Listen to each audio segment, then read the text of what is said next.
তো এবার যাই হোক, ভিক্ষাবৃত্তি করে যা খাওয়ার এসছে সেটা ভাগ করা হয়েছে, খাওয়া দাওয়া হয়েছে।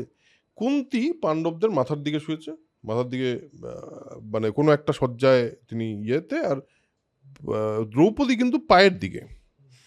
ফেমিনিস্টরা এখানে খুবই আপত্তি করতে পারেন, যেটা আমি আমার মনে হচ্ছে যে এখানে লেখা আছে দ্রৌপদী পায়ের দিকে শুয়েও তার কোনো অসুবিধা হচ্ছে না। হ্যাঁ, মানে ওরাই ডিসাইড করে নিয়েছে যে দ্রৌপদীর কোনো অসুবিধা হচ্ছে না। হ্যাঁ, মানে ওখানে শুয়ে আছে কিন্তু ওর কোনো অসুবিধা হচ্ছে না, এটাতেই বোঝা যাচ্ছে যে সবটা অ্যাকসেপ্ট করে নিয়েছে। কেন? হ্যাঁ দেখ, তুই ওখানে স্বয়ম্বর হওয়ার পর থেকে হ্যাঁ, দ্রৌপদীর কিন্তু কোনো ভয়েস নেই। না কোনো ভয়েস নেই এখনো অবধি। এখনো অবধি কি, পুরোটাতেই অনেক কম ভয়েস কিন্তু। হ্যাঁ, কোনো দ্রৌপদীকে ভয়েসই দেওয়া হয়নি যে দ্রৌপদীর কি মনে হলো যখন এটা হলো। হ্যাঁ, কুন্তির কি মনে হলো সেটা তো বুঝলাম, যে ওরা ক্যাচ 22-তে পড়েছে, কিন্তু দ্রৌপদীর কি মনে হচ্ছিল। এবং এইটা কিন্তু খুব ইম্পর্ট্যান্ট একটা পার্ট যেটা মিসিং বলে মনে হচ্ছে আমার। একদমই, এবং এটা আমরা ডিটেইলডের থেকে বলছি।